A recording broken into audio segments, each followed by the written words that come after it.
আলু কি সুন্দর সফট হয়ে গেছে। Friends, presenting a delicious Bengali mutton curry with signature Ilashin Gupta style and unique techniques. And you can cook this mutton in no time, and it is delicious. No masala curry, very very light to anyone, any stomach basically, and fab tasting altogether.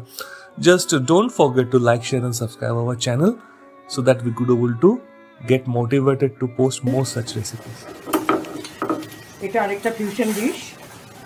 আমি মাংসটাকে ভিনিগারে ভিজিয়ে রেখেছি, 1 চামচ মতন vinegar. এখানে 250 গ্রামের মতন মাংস আছে। এখানে আমি নিয়েছি একটা পেঁয়াজ, 4-5 টুকরো এরকম রসুনের পদ নিয়েছি, আর নিয়েছি 1 টুকরো আদা। কেটে নিয়েছি পেঁপে আর আলু এরকম করে। একটা ফিউশন মাংসের ডিশ হচ্ছে।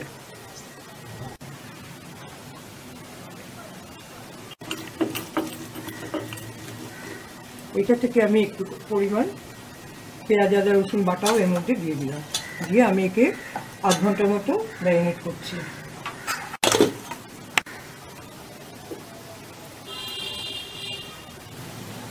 দিচ্ছি আমি লাল লঙ্কার গুঁড়ো, কাশ্মীরি মির্চ, ভালো করে একটু মেখে নিচ্ছি। খুবই অল্প মাংস, এখানে 250 মতন মাংস আমি নিয়েছি। আর এটা একটা ভিন্দালুর মতন করবার ইচ্ছে, তোমরা দেখো এটা আমি এইভাবেই এটা তুলে নিচ্ছি। ভিন্দালুটা বানানোর ছিল, আমি অল্প করে তোমাদেরকে ডেমো দেওয়ার জন্য আমি সামান্য মাংসই নিয়েছি। এখানে 250 মতো মাংস আছে। আর এটি আমি একটু ভিনিগারে ভিজিয়ে রাখলাম, লাল লঙ্কার গুঁড়ো দিলাম, আর কাশ্মীরি মির্চ দিলাম, আর সামান্য ওই আদা রসুন পেঁয়াজ বাটা দিয়েছি। দিয়ে একে আমি রেখে দিচ্ছি রেখে যতক্ষণ এটা মুছবে ততই এর টেস্ট হবে। আর দেখো এখানে আমি পেঁপে নিয়েছি আমি মাংসটাকে খুবই সফট করার জন্য। এর যে পেপাইনটা থাকে সেটা কিন্তু মাংসের সেলগুলোকে ব্রেক করে এবং মাংসটাকে খুবই সফট করে দেয়। হ্যাঁ, দিয়ে আমি এই চামচের 4 চামচ সর্ষে তেল নিচ্ছি। যে কোনো অন্য কিছু তেল যেটা প্রেফার করো দিলেই হয়, এর মধ্যে কোনো রেস্ট্রিকশন নেই।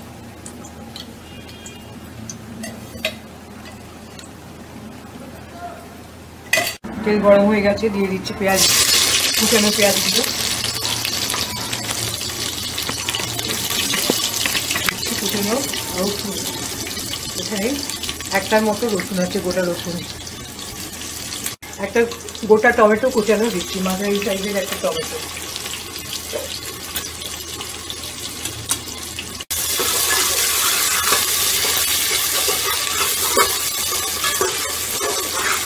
সেগুলো দিয়ে দিচ্ছি।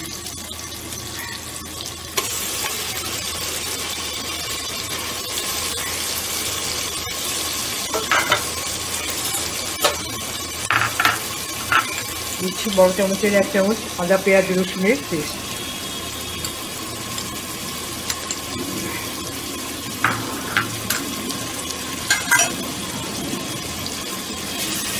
এখন একটু নাড়াচাড়া করে ঢেকে দিচ্ছি।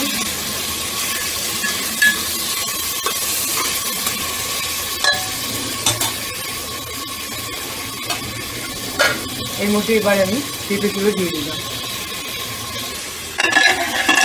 কুকারের লিডটা চাপালাম। 1 মিনিট আমি এটা এইভাবে রাখবো, জাস্ট জলটা একটু টানবে। হুইসেলটা খুলে একে মিনিট 5 রেখে দেবো।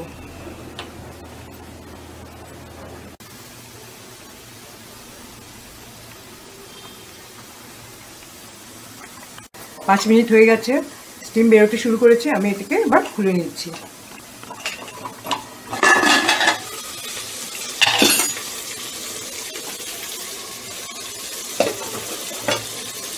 এর মধ্যে আমি 1 চামচ গোলমরিচ, আধা বাটা গোলমরিচ দিয়ে দিলাম। এবার দিচ্ছি আমি রেখে দেওয়া গরম জল, 2 কাপ মতো গরম জলের মধ্যে দেওয়া হলো।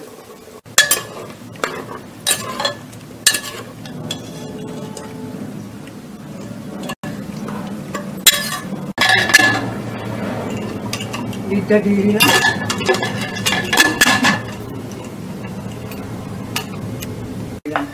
আমি এবার একটু মিডিয়াম আঁচে রেখেছি একে, 3টে সিটি পড়বে, তারপর এটা অফ করবো।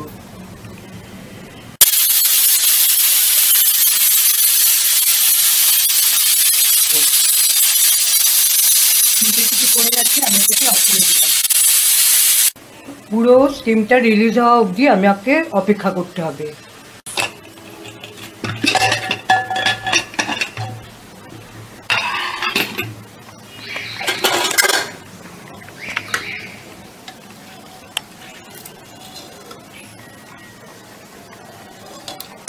মাংস এখনো পুরো সেদ্ধ হয়নি, চামচ মতো লবণ দিচ্ছি এর মধ্যে,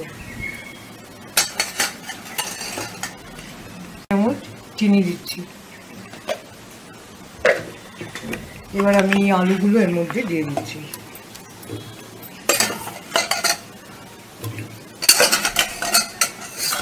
কিছু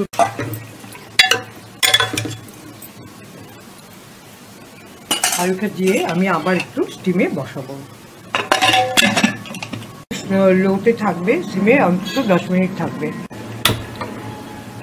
এটা আমি একদম সিমে রাখছি।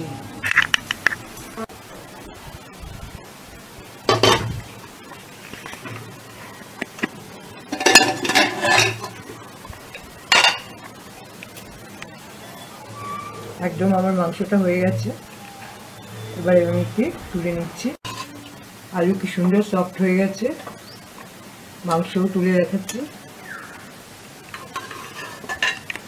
মাংসগুলোও একদম নরম হয়ে গেছে।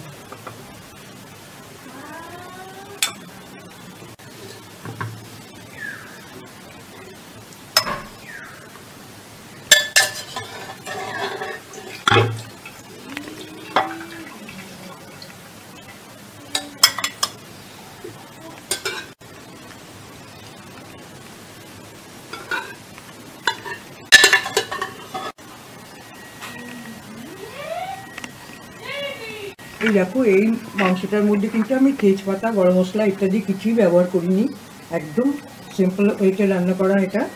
আর এই ঝোলটা তৈরি করে দেখো, এটা একটা অদ্ভুত ভালো স্বাদ পাবে। তোমরা অবশ্যই রান্না করে খেয়ে আমাকে জানাবে এটা কেমন লাগলো। আর লাইক, শেয়ার আর সাবস্ক্রাইব করতে ভুলো না। সবাই ভালো থেকো। সময় যখন খুবই কম আর চটজলদি জিনিসটা বানাতে হবে, তোমরা তখন এইভাবে ট্রাই করে দেখো। হাতের কাছে যা কিছু জিনিসপত্র আছে তাই দিয়ে দারুণ লাগবে খেতে। আর এটা যে কোনো কিছুর সঙ্গে খেতে। আসলে আমরা যেভাবে মাংস রান্না করি তাতে যে আমাদের অনেকটা সময় যায়, সেই রকম সময় যদি না থাকে অথচ মাংস খেতে ইচ্ছা করে এবং সেটা টেস্টফুল হওয়া দরকার, তোমরা এইভাবে এটা করে দেখতে পারো, দেখবে এটা দারুণ ভালো লাগবে। আর এটা তো ভাত যে কোনো কিছুর সঙ্গে এটা খাওয়া চলতেই পারে। আর কালারটা কি এসছে, আর মাংস কি অদ্ভুত ধরনের সফট হয়ে গেছে। কোনো রকম বাচ্চা থেকে যে কোনো কেউ এটা খেতে পারবে এবং অত্যন্ত এটা স্বাস্থ্যকর জিনিস। আর কোনো রকম যে মাংস খাওয়া জিনিসের যে একটা অন্যরকম রিচনেস আসে, একটা অস্বস্তি আছে, কিচ্ছু এর মধ্যে তোমরা পাবে না। অথচ এটা একেবারে সিম্পল হয়, দারুণ ভালো খেতে একটা মাংসের ঝোল। তোমরা খেয়ে রাখো আর আমাকে জানিও কেমন খেলে।